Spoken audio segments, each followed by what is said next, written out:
I'm in a 12-step program. I'm in an AA, right? So I was I'm in recovery, so almost 2 years now.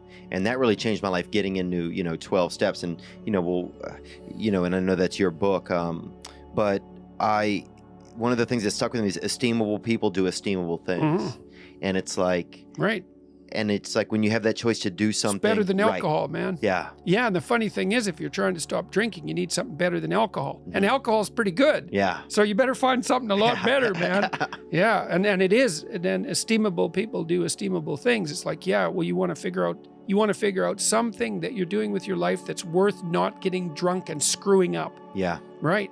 Because that's fun. Yeah, you want to have something on the other side of that teeter-totter that has some value to you. You bet. And so that you can think, no, I'm not going to get drunk and screw that up. Right. Because, you might say, well, why do people drink too much? It's like, if you like alcohol, that's a stupid question. Yeah. Right. It's like, why do people drink too much? Well, because it's great. Yeah. It's like, okay, so why stop? Well, you do stupid things when you're drunk. You hurt yourself. You compromise your health. It's really hard on the people around you. You tend to turn into a liar, and it screws up your life. Yeah. It's like, yeah, but it's pretty fun. Yeah, well, it is. But you need something better than that. And what's better isn't being straight and not making mistakes. It's like, that's all prohibition in some sense. What's better is, no, you need an adventure, man. You need to get out there and have something to do. Yeah. And something worth waking up for. And that's the substitute for the addiction. Actually, the addiction is the substitute for that, if truth be known. Right, but eventually you can flip that around and you can find the much girthier and more. There's a lot of sexy weight in having self-worth, and that's what I've started to slowly find in my life. Yeah, and you might also, like, the thing too is, there's something kind of, I don't know, the bar scene, the heavy drinking scene, there's something kind of edgy about it, and something kind of adventurous about it. And, you see that it's kind of dramatized in people like Tom Waits, who's got that real hard edge, or Johnny Cash, or people, hard living guys. Oh, yeah. Guys with 6 or 7 livers in them. Yeah, exactly. Yeah, well, there's something kind of romantic about that. Yes. And fair enough, but, well, then what that means is you have to build something like that into your own life. So maybe you need to take an adventurous trip now and then. You got to have something there that's edgy to replace that. And sometimes if people need a catalyst, so there's that moment, right? Like for me, the catalyst was like, I was experimenting with cocaine, and I sacrificed like a neat job opportunity with that. I had planned on being there for the job, and next thing you know, I'd spent the night doing cocaine. Right. So I realized, okay, this is a little out of my control, so I have to make this. But if people don't have that sort of... I'm sure this must have happened when you decided to stop drinking. You must have thought, this isn't good. I'm not going to be funny anymore. I thought that. I thought there was going to be ramifications. Yeah. Okay, and so what were they? What did you foresee happening? I thought I wouldn't be funny. I thought that people wouldn't like me. I thought that I wouldn't be able to meet girls if I wasn't drinking or having drugs or. Right, so that was what you were afraid of giving up if you stopped drinking. Right. What were you afraid of happening if you kept drinking? I was afraid of not achieving my dreams. I was afraid of, ending up a drug addict. I was afraid of dying in my sleep. Something, dying under the influence. Okay, so it's not like that doesn't happen to comedians. Right, it happens a lot. Yeah, it's one of our go-to moves. Right. Well, exactly. Well, it's not an occupational hazard because you're up late at night and you're around bars all the time. It is. Because you're up late at night and you're Chris Farley right here. Right. Happened to him. Well, and it happened to all sorts of comedians and rock musicians. It usually happens at about 27. Weirdly enough.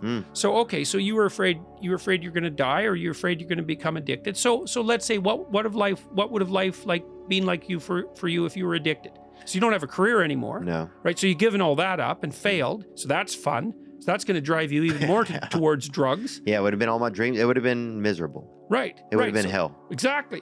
So why quit drinking? So I don't end up in hell. Hey, there's a reason to stop. And then if you make that hell real, it's like, here's all the details of my personal hell. Yes, let's avoid that. Right. So then you have something to run the hell away from. Right. So now you have something towards and something to run away from. And I'll say this too, if there's any young men or women out there who are listening to Jordan feeling like, well, I don't know if I start doing something different, like my friends are going to act a certain. Yeah, they are. They are. Yeah, that's right. But you're going to start creating conversations. You're going to become the intrigue because you're going to be bringing something new to the table. You're also going to find out who your friends are. Yeah. Because if you're starting to put your life together and you have friends that object, those are not friends. Those are just people you know. They're not friends, because a friend is someone, this is one of the hallmarks of a friend. Here's 2 hallmarks. A friend is someone you can tell bad news to, and they won't tell you why you're an idiot, and they won't interfere with your suffering.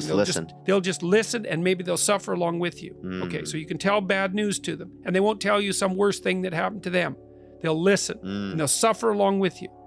But a friend is also someone you can tell good news to, and the friend will say, wow, in this vale of tears, something good happened to you. Great, man. Congrats. I'm wonderful. It's rare. It's unlikely. Good for you. I hope 10 more things like that happen. And they're not envious, and they're not jealous, and they're not one-upping you. And if you're trying to get your life together, it's actually, if you're trying to get your life together and your friends get in the way, that's actually real useful for you, because you've now identified who your friends aren't. And you might think, well, I can't give them up. It's like, oh, yes, you can. And not only can you should, and it would be better for them.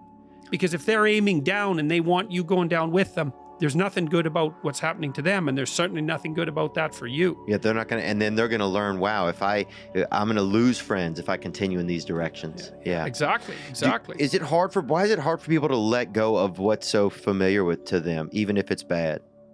Well, because it's complicated. And the thing, that's a really good question. You discount the risk of familiarity that they're familiar with. So like, let's say, because people are in relationships with the drugs and alcohol, people are in relationships with humans, people are in relationships with jobs, people are in relationships with their own selves, and they're living a lie every single day, but it's familiarity. Yeah, well, you say, I have a job I hate. It's like, well, yeah, but I'm not dying from it. It's like not as bad as it can be. So you factored in the risks already. They get invisible. You think, well, I can't jump out of this job because what about all the risk? It's like, yeah, no kidding. You got to get your resume in order. You got to send it out. You got to send 50 of the damn things out before anybody will call you back. Then you have to go get interviewed, and maybe you're not any good at that. You have to come up with a story while you're a good employee, and maybe you're not yet, so you have to figure out how to do that. It's like, what about all these risks if I go look for a new job? It's like, yeah, absolutely, man. Those are risks, and they're harsh, and no wonder you're avoiding them.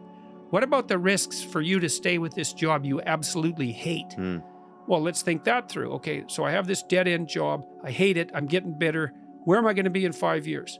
I know where, because I've watched this with people. You're going to be just like you are now, except a lot more of what's good about you is going to be gone, and a lot more of what's terrible is going to be amplified. And you're going to be like, in 5 years, you're going to be 10 years older instead of 3 years older. Yeah. Right. And because it kills your spirit somehow. Oh, man. Yeah. So it's like, you think, oh my God, there's a terrible risk in pursuing this new job. It's like, yeah, there is a terrible risk. There's a terrible risk in you staying with your job right now. And so one of the things that's really freeing to understand is that you're screwed no matter what you do. There's no secure path forward. Give it up. It's risk everywhere. You think, oh my God, that's terrible. It's like, yes, except for 2 things. You can pick your risk. That's the first thing. So you get to pick your poison. That's something. And second, you're a lot tougher than you think. So even though there's risk everywhere, if you confront it forthrightly, what you'll find is that you can actually handle the risk. And that's the security. That's beautiful. And there's so much growth to be had right there when you realize how much, like there were times I was like, man, I could never be a sober person because I'm afraid of, I can't communicate with women, or I'm afraid to, stand around in a circle with tough guys without having like a beer in my hand, or like all these little crutches, I can't. And then I remember when I got like 90 days sober, I was just like, holy shit, man. Like it was like the first time I'd ever done something, like for myself, Yeah. And it just, man, it felt unprecedented. Yeah. Well, it was. It felt like I'd gone to the moon almost. How old were you when you started drinking?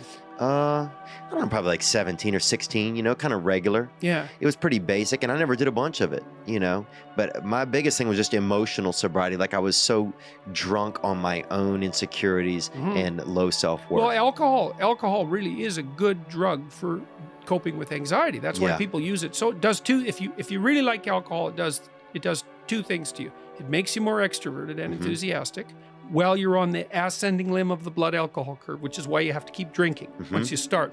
Because if you plateau, that goes away. So you got to keep drinking.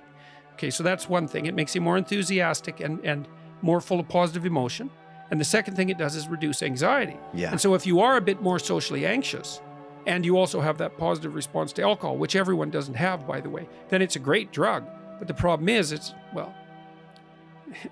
a great drug for the moment. Right. Right. There's consequences. Yeah, the sounds when it's not great. Well, it also, alcohol is an interesting drug because it actually doesn't make people stupid. This has been tested. Like people who are drunk will take far more risk. And you might say, well, that's because they're too stupid to understand the risk. It's like, no, they're not. If you ask them about the risk when they're drunk, they can outline it perfectly. What it stops them from doing is caring about the risk. It's actually, and that's part of the anti-anxiety component. It's like, yeah, the risk is, that's why you can drive around drunk at high speed in a car, which is a really stupid thing to do. Yeah. We used to do that in the back roads in northern Alberta. It's fun. Yeah. But people died all the time doing it, especially in the winter. It's like, wow, this is great. It's great until your head's gone through the windshield, like so many things. Yeah. It's like jumping off a cliff. I'm flying, which is true until the last 1/10 of a second. It's like, then you're not flying, man. It's like, yeah. So alcohol has exactly that effect. It is a great anti-anxiety drug, but it does stop you, and he said it stopped you from learning the skills that you need in a social circumstance to be able to cope with that. So then it actually stops you from dealing with the anxiety. You don't have to learn how to overcome it. That's not good. Yeah. So you're not really learning. You're kind of just staying in the. You're baiting you're kind of meeting the anxiety with a little bit of light medication, but you're never getting through whatever the anxiety was. Yeah, you don't have to learn the skills. Well, you said you like to stand there with a beer in your hand. Well, it gives you something to do. You didn't know what else to do. And then you didn't have to learn. Right. I had the same issue. Like, I started drinking when I was 13, probably. Yeah. And that's late in Canada. Yeah, that's right. I mean, I was way behind my neighbors. They were slugging it back when they were 4. Oh, I've been in Edmonton and I've seen people. I mean, it's just people love to drink up there. They it's just it's a fun culture, right? It's a cultural thing. Well, the farther north you go, the more the drinking becomes necessary, especially in the winter. So, and there's not that much to do in those isolated small towns. Yeah, I drink my own blood probably. Yeah, well, that's enough, it. Well, that's funny. When I used to go back to the little town I was from when I was an adult, even if I hadn't really had anything to drink for years, it was like, well, what are we going to do? Well, let's go to the bar. Why? Well, because there actually isn't anything else to do. So, and so you end up there. But the alcohol it's a hell of a drug, man. You gotta watch it. Do you think it's going to start get outdated? I start to think that alcohol is almost a drug of the past slowly. Like I could see us like with psychedelics and stuff like that becoming a little bit more in like the common sphere of conversation. Well, it'd be interesting to see that we just legalized marijuana in Canada. Yeah, like it's not completely legal yet, but the bill was passed. And so Canada is doing this countrywide experiment. And I know there is some data showing that in counties in the U.S. where marijuana has been legalized, the overuse of opiates for pain has decreased substantially. That's awesome. And the crime rates have gone down. Interesting. Well, people stoned on pot. Like, dude, it's hard to pick somebody's pocket. Go break into a building? Yeah. I don't think so. You're just not going to get it together. You might knock for a long time. I think you might knock at the front door. I don't think you're going to break in. And you're not going to. You might. That's right. You might knock. You're not going to go out. What are you going to go out in the alley and have a fight? No, you're not. A real slow fight. That's right. Well, you're watching your hands. Like so it's like chess with your hands. Exactly. That's not going to happen. So who knows? Like, I mean, if we had to make a bad drug legal, the worst choice was alcohol. It's definitely the case. And I'm saying that as somewhat of a fan of alcohol. No, me too. Yeah, I like it. But it's a bad drug, man. And is it also starting to become archaic as we get into drugs that are, like, people are using psychedelics more, where people are a little bit curious about drugs that make you think instead of drugs that make you not think. Right. Yeah. Right. Yeah. Yeah, because alcohol is kind of an escape into, it's not full unconsciousness, although it certainly can be. Yeah. But and alcohol also makes people aggressive. It's the only drug we know that actually makes people aggressive. So you see a massive effect on crime rates because half the people who murder someone are drunk. Oh, yeah. And half the people who are murdered are drunk. And you're most likely to be murdered by a family member. Yeah. So I've been joking with my audiences is like, well, if you really want to get killed, the best thing to do is go drink with a family member. So which is actually statistically true, which is terribly comical. It's like, go get drunk with your family if you want to die.